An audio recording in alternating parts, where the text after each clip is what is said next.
রাধে রাধে বন্ধুরা, হিন্দু পৌরাণিক কথা চ্যানেলে সকলকে জানাই স্বাগতম। বন্ধুরা, আমাদের অনেকেরই মনে একটা প্রশ্ন থাকে যে আমরা ঘুমানোর সময় ভোরে যে স্বপ্ন দেখি সেই স্বপ্ন কি আদৌ সত্যি হয়? দিনের কোন সময় স্বপ্ন সত্য হওয়ার সম্ভাবনা বেশি থাকে? তো সম্পূর্ণ ভিডিওটা দেখার অনুরোধ রইল।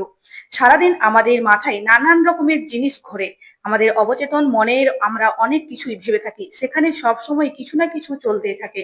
দিন শেষে ঘুমানোর পর সেগুলো সম্পর্কিত জিনিসেই আমাদের স্বপ্নে আসে। সারাদিন আমরা যা কিছুই চিন্তা ভাবনা করে থাকি তা ঘুমের সময় আমাদের স্বপ্নে ফুটে ওঠে। স্বপ্ন দেখা কোনো নির্দিষ্ট সময় হয় না, যে কোনো সময় ঘুমোলেই মানুষ স্বপ্ন দেখেন। কখনো কখনো ঘুম থেকে ওঠার পর আমরা তা ভুলে যাই, কখনো আবার সেগুলো আমাদের মনে থেকে যায়। তবে ঘুমের মধ্যে দেখা স্বপ্ন যে সত্যি হবে এমন কোনো মানে নেই, কিন্তু অনেকেই বলে থাকেন ভোরের স্বপ্ন নাকি সত্যি হয়। সেটা আদৌ ঠিক কিনা? ভোরের স্বপ্ন অর্থাৎ ব্রহ্ম মুহূর্তে যে স্বপ্ন দেখা হয় তার সময়কাল হলো ৩টে থেকে ৫টার মধ্যে। জ্যোতিষশাস্ত্র মতে ভোরের স্বপ্ন সত্যি হয়, কারণ প্রথম রাতের স্বপ্নগুলো সারা দিনের অভিজ্ঞতার প্রতিফলন হতে পারে। কিন্তু ভোরের দিকে সাধারণত আমরা গভীর ঘুমে থাকি।